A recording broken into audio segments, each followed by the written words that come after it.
கேட்டாலும் மறக்காம கேளுங்க. நோட்டுக்கான வேணுமா, எது வேணுமா கேளுங்க.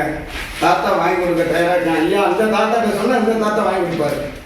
குழந்தைப்பா தாத்தாட்ட சொன்னால் இந்த தாத்தா வாங்கி கொடுப்பாரு.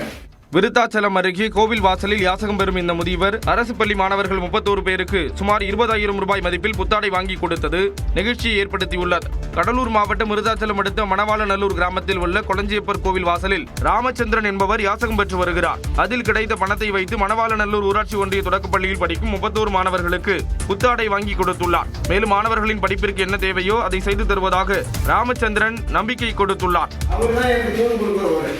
என் அப்பன் குழந்தைப்பாலாம் நிச்சயம் கொடுத்துருவார். எல்லாம் நன்மையாக நல்லா படிக்கிறாங்க. எனப்பா முருகப்பெருமானை எல்லா பிள்ளைகளுக்கு நல்ல புத்தியை கொடுக்கணும். நல்ல யாசகர் ராமச்சந்திரனை தலைமை ஆசிரியரும் ஊர் பொதுமக்களும் பாராட்டினர். யுனெஸ்கோ அங்கீகாரம் பெற்ற உலக புகழ்பெற்ற நீலகிரி மலை ரயில் கட்டணத்தை 5% உயர்த்தி தெற்கு ரயில்வே அறிவிப்பு வெளியிட்டுள்ளது.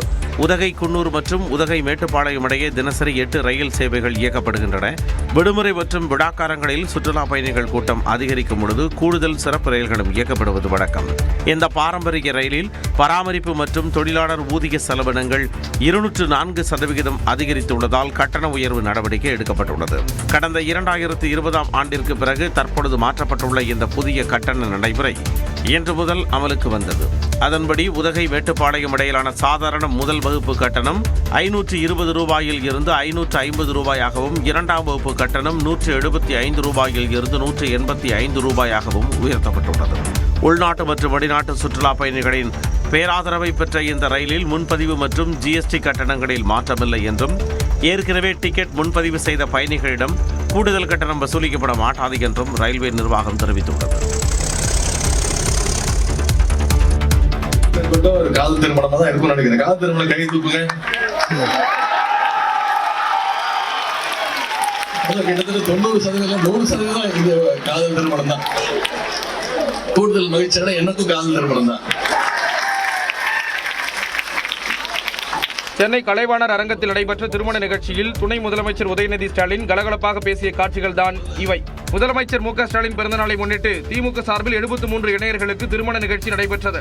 இதில் துணை முதலமைச்சர் உதயநிதி ஸ்டாலின் கலந்து கொண்டு மணமக்களை வாழ்த்தினார்.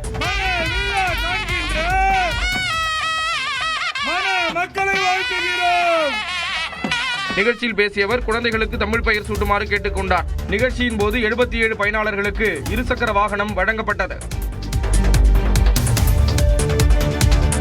சங்க அங்கீகார தேர்தலை நடத்த வேண்டும் உள்ளிட்ட 3 அம்ச கோரிக்கைகளை வலியுறுத்தி திண்டுக்கல்லில் உள்ள தமிழ்நாடு நுகர்பொருள் வாணிப கழக மண்டல அலுவலகம் வாயிலில் சுமை தூக்கும் தொழிலாளர்கள் ஆர்ப்பாட்டத்தில் ஈடுபட்டனர். கடலூர் செம்மண்டலத்தில் சுமை தூக்கும் தொழிலாளர்கள் தங்களது கோரிக்கைகளை வலியுறுத்தி முழக்கங்கள் எழுப்பினர்.